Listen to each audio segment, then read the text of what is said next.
Oh, okay. Well, everyone. Well, I have to give my permission. She's continuing. Okay. Right. Can everyone hear her all right? Yeah? Okay, good stuff. Okay, you're good, Cathy. Okay, right. Good evening, everyone. It's really amazing. I can't see you, unfortunately. Just so you know, the backdrop is Criccieth Castle, and it's about 3 miles from where I live in North Wales. So I just thought I'd let you know that. And also, we have a maritime museum in North Wales at Porthmadog, and I volunteer there sometimes. So it's a small one, but it's very good. So if you're ever coming over to Britain, you should come up to North Wales. Okay. So right, I'm going to get on with my talk. We're a little bit concerned that we don't know if the Zoom will stop, but hopefully Tamsin will be able to give me a warning, and then we will just restart. Okay. So I'm going to share the screen and start my presentation. Okay, share from the beginning. Okay, right. So you probably all know in 1991 they had a series of Falkland stamps with all these sailing ships, and at the bottom here is the Criccieth Castle, which was £1. You can still get these on eBay. So I'm going to be talking about this particular ship and what happened to it and the connection to the Falkland Islands. And so I'm sort of assuming you don't know about it, but some of you probably do know about it. So you'll just have to bear with me. So to start, there's 4 people who, if I hadn't been for them, I would not have not only not heard of the Criccieth Castle, but I wouldn't have been able to do the research I did. So the first was my mother, who is an amateur journalist. Catherine Thomas, she was the wife of the captain of the Criccieth Castle. Robert Cadwallader, who is a local artist and historian. Sylvia Swanson, the granddaughter of Catherine Thomas. Now, the story for me started in 2009. Now, my mother, as I said, was an amateur journalist. She used to write up and our holidays and things like that and have them printed. And I just finished this book, Poppin's Log, about my mum's writings. And I was looking in this box of her articles, and I found this one. This is my mother here. And here is one about the Cape Horners Association. So in 1958, they started a new branch, a British branch of the Cape Horners Association near where we lived in Dorset. And through that, I found also this typed up, several sheets typed up called The Wreck of the Criccieth Castle. Now, I was quite young in 1958, but I don't remember anything about this story. And I'm just going to read this first bit. This is because this is the first I ever read about this. This is a tale told by one of the most recent members to join the British section of the Cape Horners. It's told by a woman. She is the widow of Captain Robert Thomas, who in 1912 was master of the Criccieth Castle on her last voyage round Cape Horn. This narrative describes how the crew were forced to abandon the vessel and take to the boats. It was midwinter in what is perhaps the stormiest region of the world, and for the next 8 days, the ship's company endured the most terrible sufferings. 7 men were drowned, and one by one the others died of hunger, thirst, and the fearful cold. Day after day, the captain sat at the steering oar, watching his wife and 4-year-old boy lying helpless in the water at the bottom of the leaking boat. Finally, when the survivors were too weak to pull on the oars or to hoist the sail, deliverance came. Now, attached to these typewritten sheets was this letter. So this is 1958, and it's addressed to my mother, and it's from a place called Gorsana in Llangubbi, which is about 5 or 6 miles from Criccieth. Now, this letter is basically from Catherine Thomas, the captain's wife, and she's thanking my mother for the draft of the wreck of the Criccieth Castle. And she says, it's awfully kind of you and Commander Woolard to go to all this trouble. Now, I still didn't, I knew that Commander Woolard had been the founder of the British section, but I still didn't understand this, what this was all about. This was Catherine Thomas getting a bit more elderly. She was much younger in 1912. So here I am living in North Wales. There's a ship called the Criccieth Castle. I live 3 miles from Criccieth, and I didn't know anything about this story. And we never went to Wales as a child. So I piqued my interest. So I started looking online, and I came upon quite quickly Criccieth Castle. This was a website with he had lots of ships on it. This man is called Robert Cadwallader, and he lives in Criccieth, as it happens. And he had done not only research into this, he's actually secretary of the Portsmouth Maritime Museum as well. But he was very, very helpful to me, and he gave me some paintings which I was able to put in my book. For example, this was one that he'd already done of the Criccieth Castle, and I used that on the cover.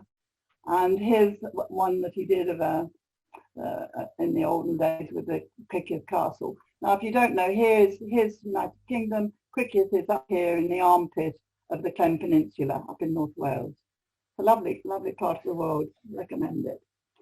Now, through Robert, I met Sylvia Swanson, who is the granddaughter of Robert and Catherine Thomas. Robert was the captain of the Criccieth Castle. Catherine Thomas was his wife, the woman that had written to my mother.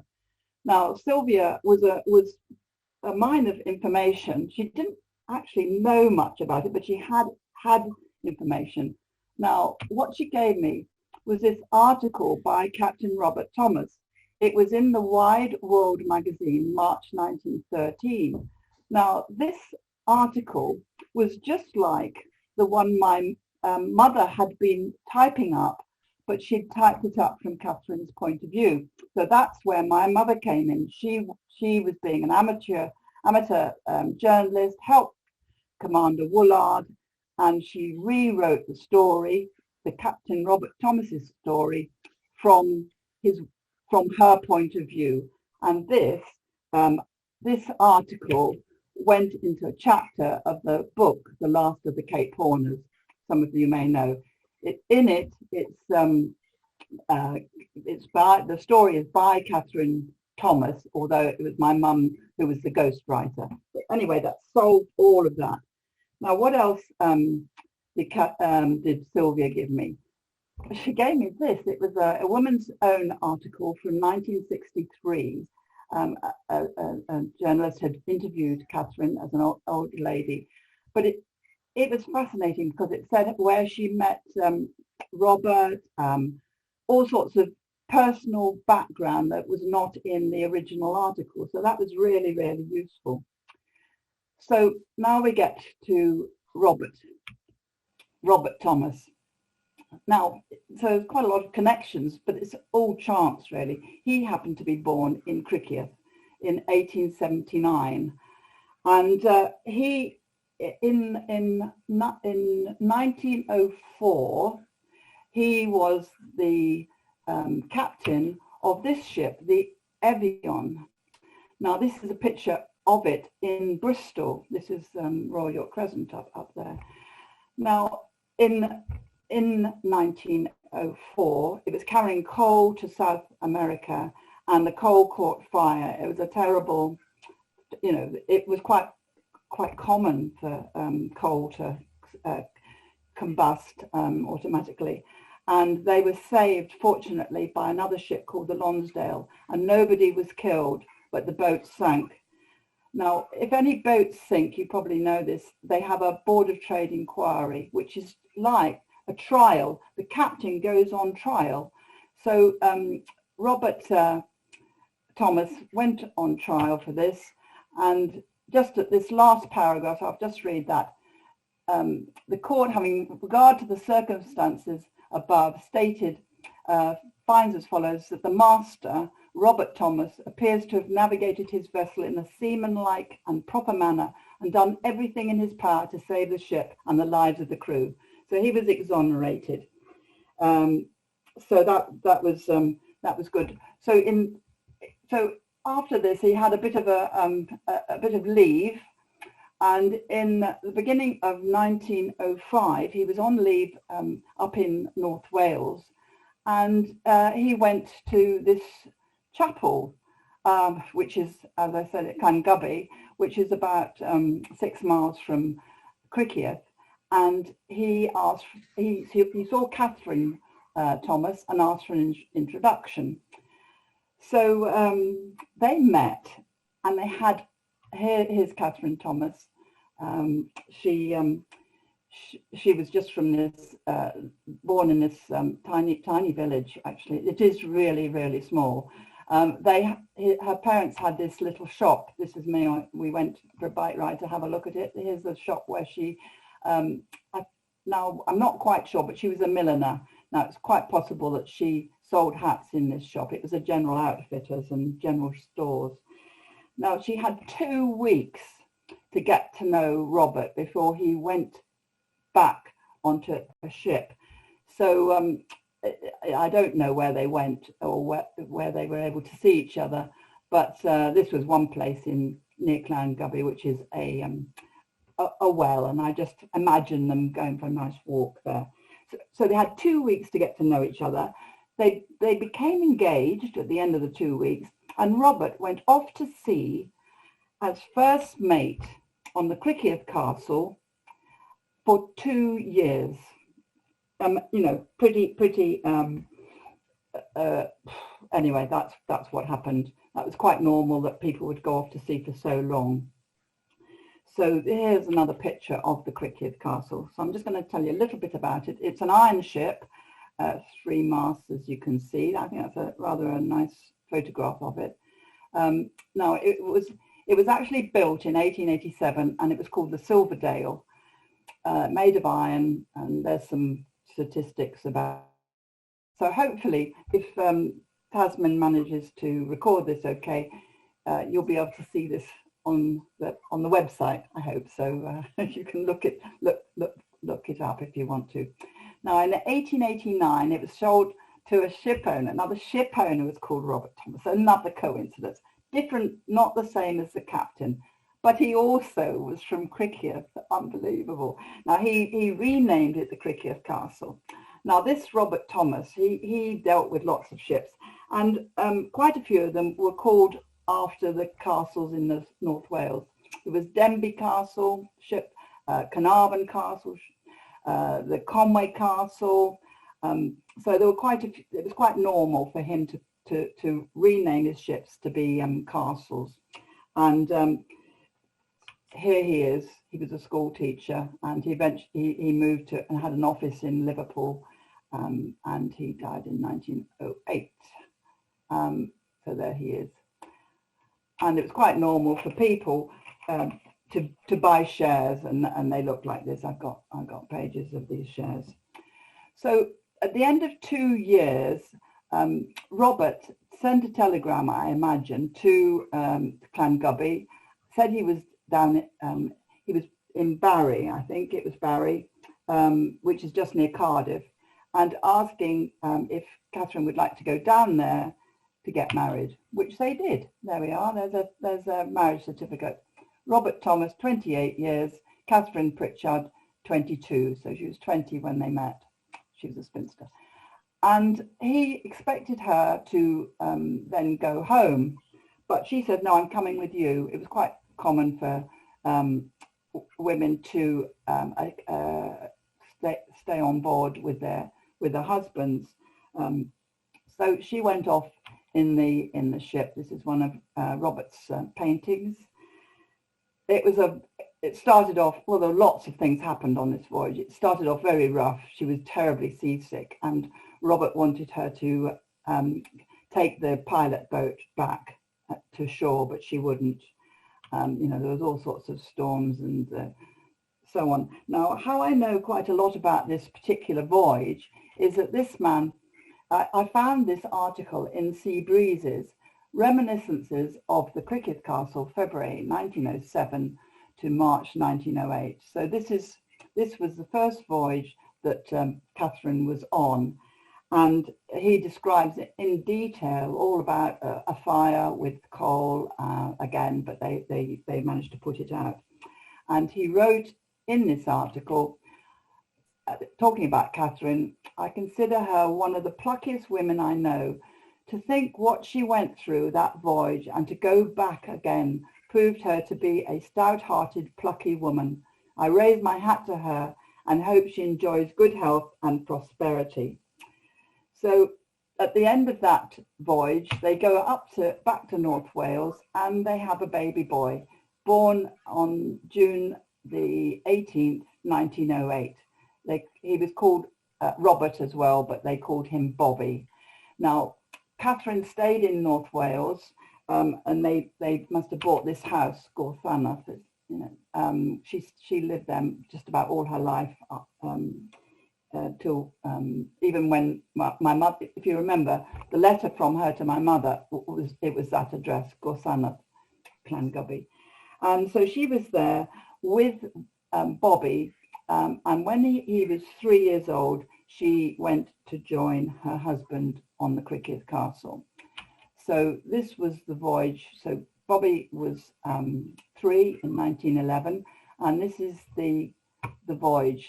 They started off in Italy, Leghorn. It's Livorno, I think that's the Italian name, and they loaded her up with sulfur.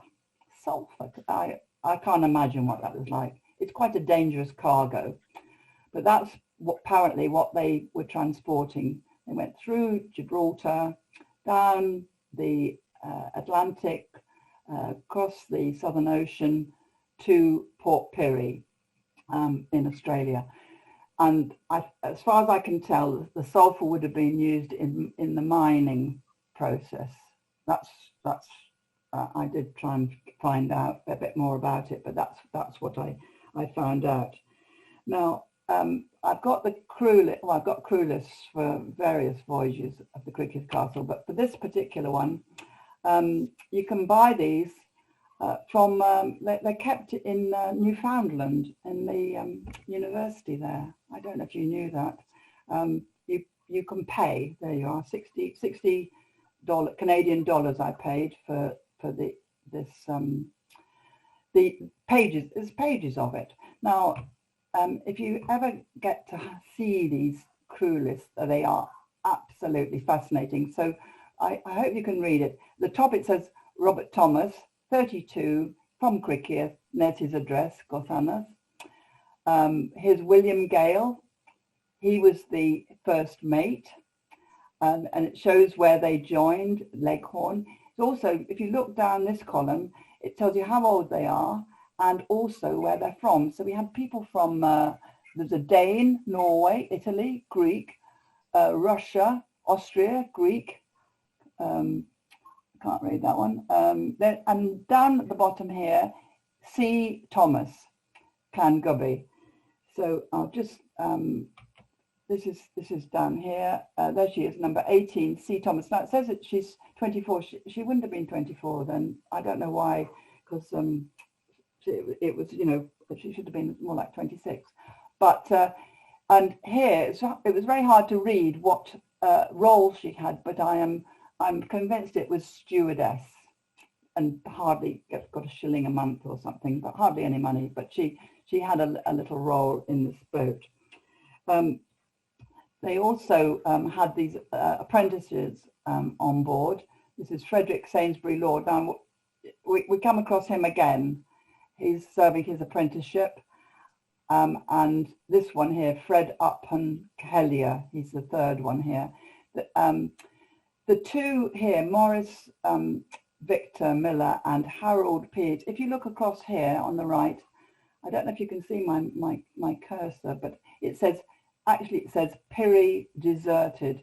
Piri deserted. These two apprentices deserted the ship in Port Piri, and these are this is the second page, and if you look down here, look at all these Piri deserted, Piri deserted, Piri deserted, Piri, all these all this crew just deserted the ship, and for the next part of the voyage they took on people, new crew, but all the crew that they took on only went as far as Peru, just so you know. So this is a photograph of Port Piri. I have been there. It's yep. And so they were offloading the sulfur and they were filling it up with wheat. Now, while they were in Port Piri, they went to a photographer.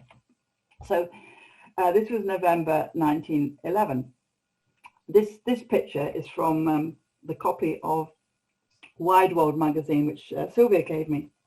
Now, it's not a very good picture, so I went online and I found a collector of Wide World magazines in Australia, and I emailed him and said, have you got a copy of March 1913, and if you have, could you scan it for me? Well, he did, and it was much better. So I was able to use these photographs in my book much better. And here's Catherine in a lovely white dress, and here's little Bobby, who was 4 now. It's now November. He was 4 in June 1911, and Robert in his best clothes, I would imagine. And here's a little picture. This was in the same studio, and he's sitting on a he's 3. Oh, no, absolutely, he's 3. He was 4 in June 1912. My mistake. Yeah, he's 3. So they've been to Port Piri. They now loaded up with wheat, and off they go across the Pacific with this mostly new crew to Cayo, which is the port connected to Lima. So they offloaded all the wheat there, and the 2 apprentices that I mentioned, these 2 have now done their 6 years as an apprentice, and Frederick Sainsbury Lord has become 2nd mate, and Fred Hellier has become the 3rd mate. So that was, must have been a bit of a celebration for them. So from that port, they went to the Ballastas Islands, which you may have probably heard of, and they collected there the next cargo, which is guano. Now, while they were here, Robert and Catherine and Bobby went off. I can't really tell where. They went away from the boat, and they left the 1st mate, William Gale, in charge of making sure that the hold had all the wheat removed from it. This was important because the wheat can get down into the bilges, and once it gets damp, it swells, and it becomes quite solid. Now, unfortunately, it wasn't until they had set off that he told the captain that it hadn't been done. So this was a bad thing to happen. And one of the sailors they couldn't open the hatches while they were going along. And one of the sailors he climbed in through one of the air vents, those strange things that are on the deck. And the fumes were so bad, he tried to clear this wheat, but it was very bad. He nearly probably killed himself, because when he came out, he had blood coming out of his eyes and ears. So it was really rather awful. So that they really could not get rid of the wheat. So that was a bad thing. Now, there was a bit of a storm. This is a painting of the Criccieth Castle, but this is from it says in a cyclone off Norfolk Island. The sails weren't shredded. It wasn't as bad as this storm. But what happened was that the rudder was not held by chains. It wasn't essential then. It didn't become law until after this 1912, that the rudders had to be held by chains so that they couldn't flap.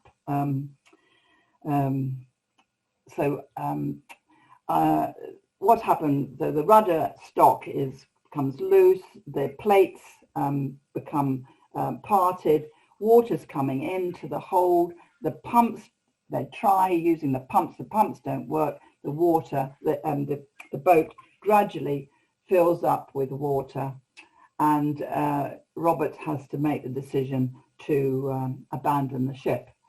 So this is a painting by Robert. It's not accurate because there should be 9 people in this boat. That would be William Gale here, and Hellier, the third mate. He was on this long boat.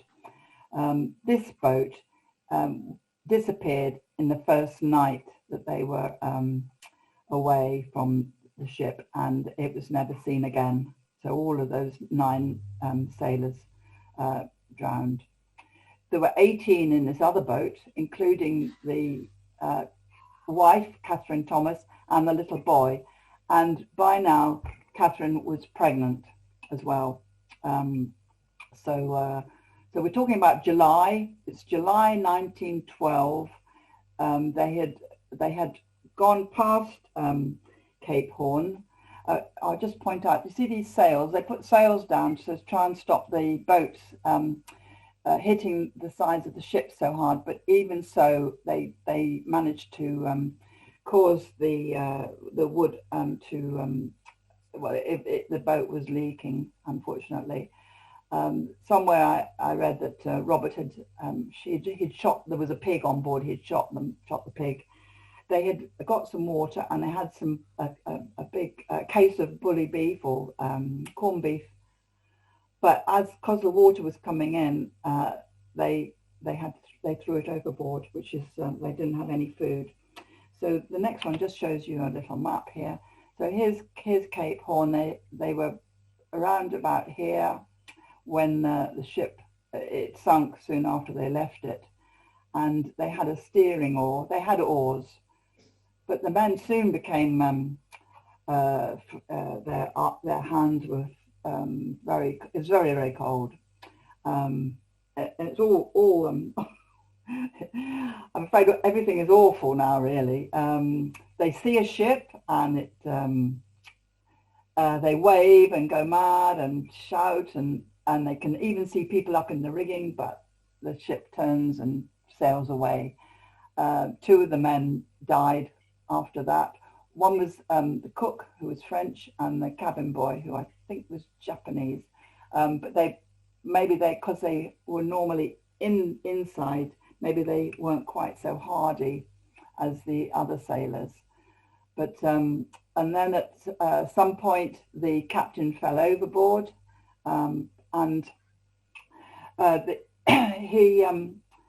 the men were so listless that they weren't bothering to try and get him back on. And Catherine was very. She realised that if they didn't have him on board, they would probably just the boat would go across the waves, and they'd soon get it would get swamped, and they would all drown. So somebody who had met her told me that she had said to this person that she had threatened the men with a gun. Now, he'd shot the pig with a gun, so there may have been a gun on board, but there's nothing in any of the writings about it. It's only this one thing I was told. And so I don't think I put it in the book because I just didn't have enough evidence of it having happened. But the upshot was that the men then did help get Robert back on board, and he carried on with the oar. So that day after day, they were they had little tiny sips of water, but no food, and it was awful, very, very bad do altogether. Little Bobby, he didn't say anything, and I think that he was 4. I think he went into some sort of hibernation, and so he sort of closed down. I asked a survival expert about this, John Barry. I asked him. I thought he'll know about all of this. And do you know what he said to me? He said it's a marvelous story. Pity it's not true. I was livid. Because there's so much evidence that all this happened, and the dates and everything, that I couldn't speak to this man. He didn't believe the story. So anyway, so that's my interpretation, is that the little boy was hibernating, and the mother, she was pregnant. Now sometimes women that are pregnant, or pregnant people, have some sort of stoicism, that because they're protecting their unborn child, some special resilience. And of course, the captain Thomas, he had his wife, his pregnant wife, and his little son there. He had no choice. He said at some point that if they hadn't been there, he didn't think that he would have been able to survive. So he had a motivation to keep going. So off they went, and eventually they landed up on a deserted part of the Falkland Islands. So this is another painting by my friend Robert. Quite a funny little painting, really. The captain and the carpenter they hobbled off to look for help, but there was nothing there. Now, I've never been to the Falklands, but I imagine some of you could think where this could be, where there's nothing there, no people, just a deserted shore. And they had a little fire, but it wasn't proper, not very good. And they saw, captain came back, and there was nothing, and they saw a ship offshore, a steamship. And so he said, right, we've all got to go back in the boat. One man said, leave me here, I don't, I don't want to go back in the boat, just leave me. But he wouldn't. They got this man back in the boat. So off they went. But of course, by the time they got afloat and everything, the steamship had disappeared. And night came. They were all assuming that they would be swept out to sea and into the Atlantic, because the wind is that sort of westerly. But in the night, the wind changed, and the next day they ended up below Pembroke Lighthouse. I mean, pretty extraordinary that what luck. And the lighthouse keepers saw them, and they came down and rescued them. They had to carry them up to the little house there, and they had to cut the clothes off the people, because the clothes were frozen onto them. They had this just shows you, it's a postcard. So it shows you the sort of rocky shore at low tide. Look at that, how they managed to just come in at the right place without all being tipped into the sea and drowned. So this was a miracle that they got in here, absolutely. So and this was a derrick, I think, for unloading goods for the lighthouse. This was a photograph from the Wide World magazine. Nurse Wheeldon and Mr. Scully, the lighthouse keeper. So they got taken off in a cart to this place, Victoria Cottage Home at Stanley, which so they were there, and little Bobby, his feet had frozen, and they'd sort of burst out of his shoes. His shoes had sort of disintegrated around his feet, and the nurse said to the Catherine Thomas, will need to probably amputate his feet in the morning, I'm afraid. Otherwise, he'll die of poisoning. And anyway, in the morning, the nurse said, "The circulation has come back. The circulation has come back into his feet." And the little boy couldn't walk for quite a few months, but he survived, and he did not lose his feet. So that was a miracle. This Victoria Cottage home is now your Gilbert House, and it's the offices apparently of the Legislative Assembly. So that's it's had various. Besides being a hospital, it was also somewhere where people first coming to Stanley stayed apparently. Now the church, Falkland Islands magazine and church paper, August 1912. It talks all about the Criccieth Castle, but it also said about a ship called the Harpun.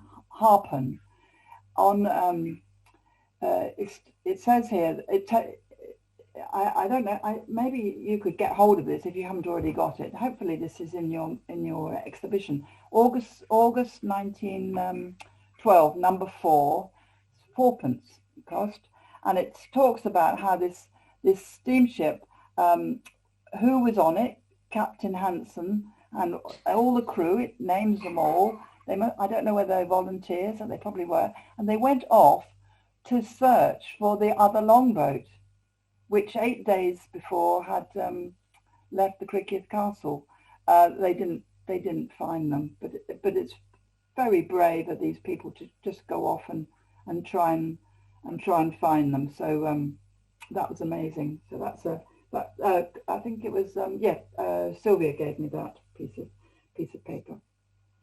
Now it was on I think it was about the 6th of August. 6th of August. 6 of them left for England on the SS Oropesa. There was a captain. He had crutches, and his wife, she was in a stretcher, and Bobby was in a stretcher, and three men. And I think all the men that they were the best, the most fittest men. They were from Finland, so that they had survived the best. So four men. I think I have to do. Anyway, I think the 4 more men who travelled later, because they were in the hospital at the time, and 2 men died in Stanley. So one of we've already talked about Fred Hellier. He's the one reported missing. He was in the longboat. Frederick Stainsbury Lord. Now here it says Stanley death, and here's a little asterisk, and you look down here and it says dies in Stanley, Falklands, 3rd of August. According to a copy of the death certificate, cause of death was primary frostbite, secondary tetanus. So that poor young chap, very young, who had done his 6 years as an apprentice, had now become the second mate, and he died on Stanley. The other person to die was this John Cecchi. He was from Italy. He joined the ship in Caio, and he died on the 7th of August, aged 19.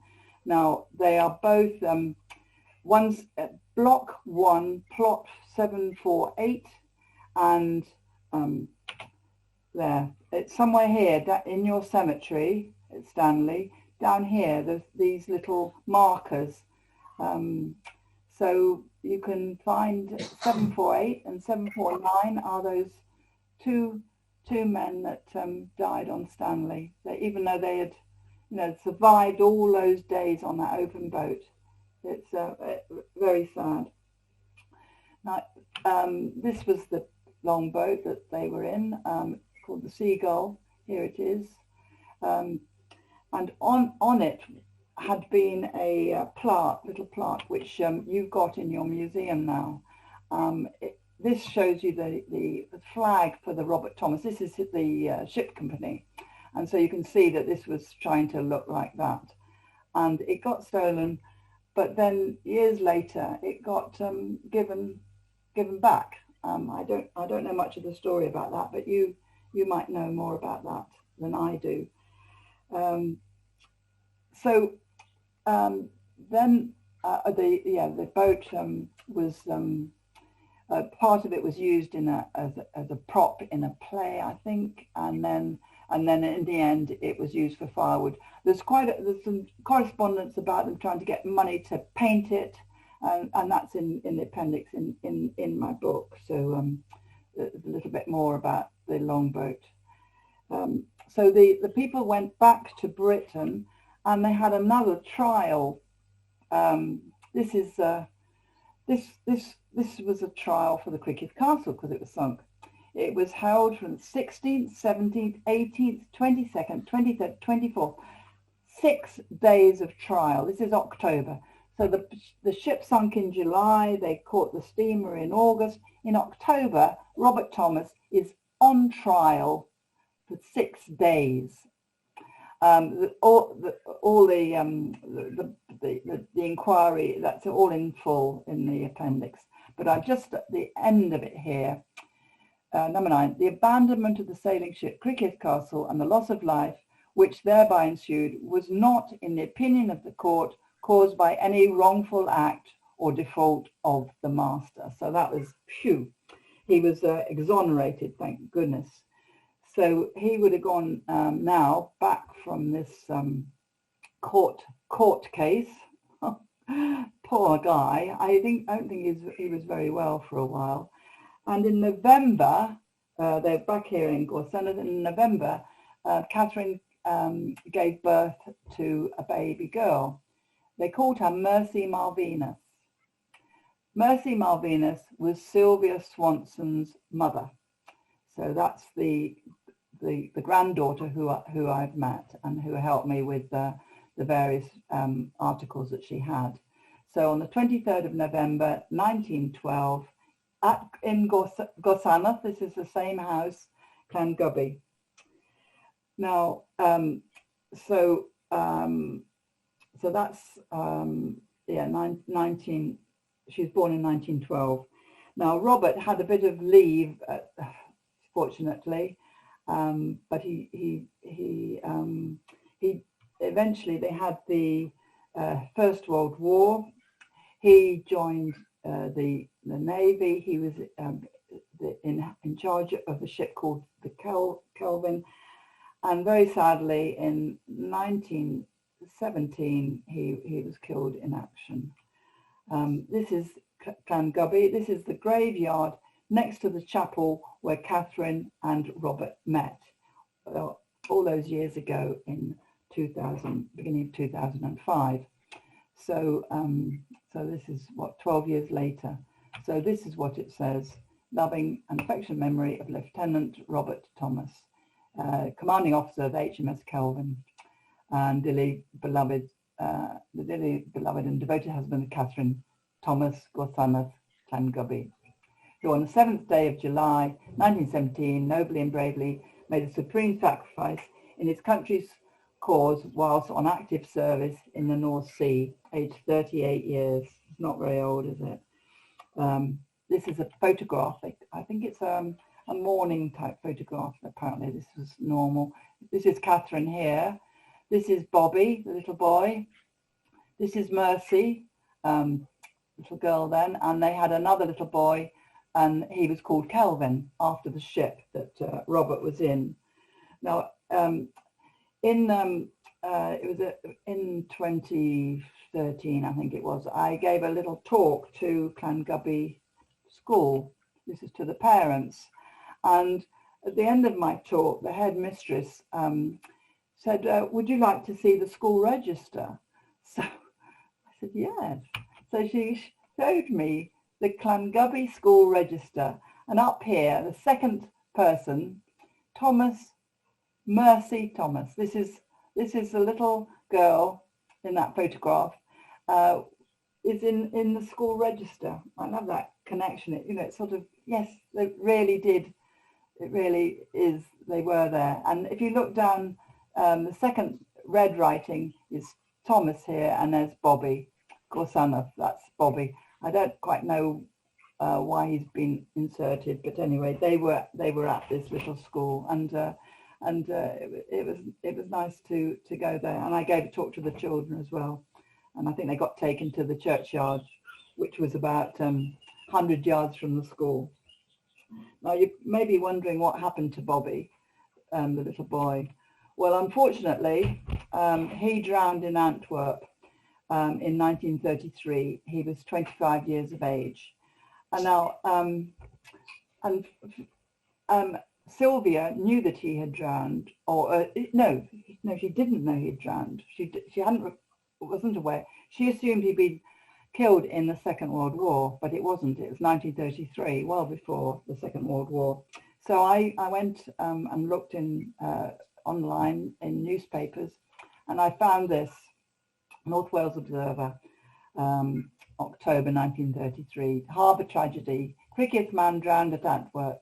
News has been received by Mrs. Thomas, widow of Captain Thomas Gorsanov, the drowning at Antwerp of her son Robert Thomas, 25, quartermaster of the steamship Quito of the Hall Line, Liverpool. It appears that Thomas was returning to the ship from shore with some officers in a boat. Thomas was sculling when the oar accidentally slipped. He jumped into the harbour to retrieve the oar, but was drowned. The body was recovered. And then it says, when he was 4 years of age, Thomas and his mother were passengers on the steamship Criccieth Castle. Of course, it wasn't a steamship, of which Captain Thomas was master. The ship was lost in a storm off Cape Horn, and he and his parents and the crew were adrift for a week in an open boat before being rescued. So that was really a very, very sad that he had such a, unnecessary death. Very sad indeed. And this is a picture of the Kyoto. That was the ship that he was on. I'm nearly finished. So here's a nice painting of the Criccieth Castle, which this is one that Sylvia has. She has this painting. So just a couple of little connections to the Falklands, personal connections. My sister Jill was on a cruise going to the Antarctic, and she called into the museum, and she met somebody that you probably know, this lady. You may know her. She's something to do with your museum. And then this appeared on if you look at the top, its Facebook page, Old Photos of Criccieth and Its People. This appeared, Robert told me about it. So somebody called Hilary Davis added photographs on the 7th of February 2015. It says here, I was in a tiny museum. I don't know if it is tiny, but she said, I was in a tiny museum in the Falklands and was astounded to find a display about the Criccieth Castle, which went down on its way back from Chile. Really sad story. Sorry about quality of pics, was in a rush. And then this is something that's in your museum about the Criccieth Castle, and there's photographs that I've already shown you. So just to quickly remind you, it's my mother who, if it hadn't been for her being associated with the Cape Horners Association, who then rewrote the story, Robert's story for Catherine to go in that book, the Last of the Cape Horners. Robert, who put me in touch with Sylvia and helped me a great deal, and Sylvia, the granddaughter, the daughter of Mercy Malvinas, and all that's helped me. And then I made the book that I've done, and that is the end of my talk. So I'm going to stop the share, and I don't know if we're going to have questions and keep recording, or whether you're going to stop the recording, or if anybody's got any questions. Not too hard, I hope. We haven't run out of time, have we, Tasman? No, we're still good. Did anyone have any questions? Yeah. Not a question really, but I think it's relates to the firm that owned the Criccieth Castle, but I might be wrong. But I remember reading something about this, the sheer percentage of that firm's ships that just never came home. I'm not sure if it's the same one, but in my mind, it's over a 30 or 40 year period, something like a quarter of the ships just never arrived home. I think it was an awful lot. It was an awful lot, but I think the money that they got when they did make it was made them all take the risk. Yeah, very dangerous. I did know out of all the Robert Thomas ships that I was telling you about, yes, yeah, they all disappeared in the end. Yeah, just about all of them just were lost at sea in the end. Yeah, incredibly dangerous. Yeah, everything in those days, everything was dangerous. You know, if you were a miner, it was dangerous. Farmers was dangerous. You know, it was a very tricky time. Yeah, awful. Yeah. Is there anybody else? No? Yes, we could clap.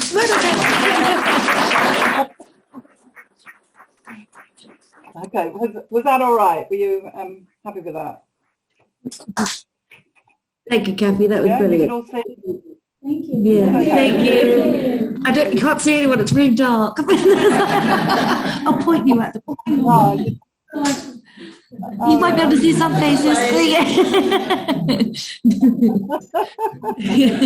Hello, everyone. Yeah, good.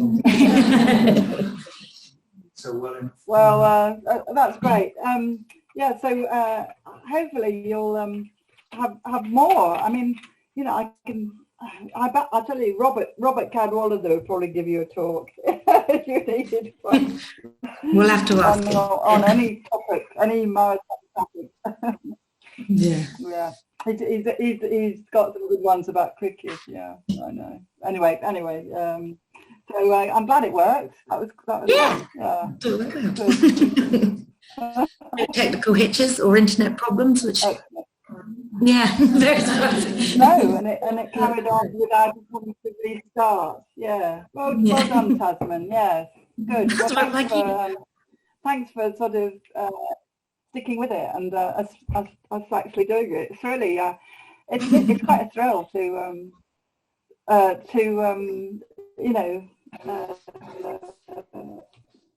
think of you all down there. Midwinter. And, you know what's really weird? We were talking about the hospital. It's the next building over. We're next to it.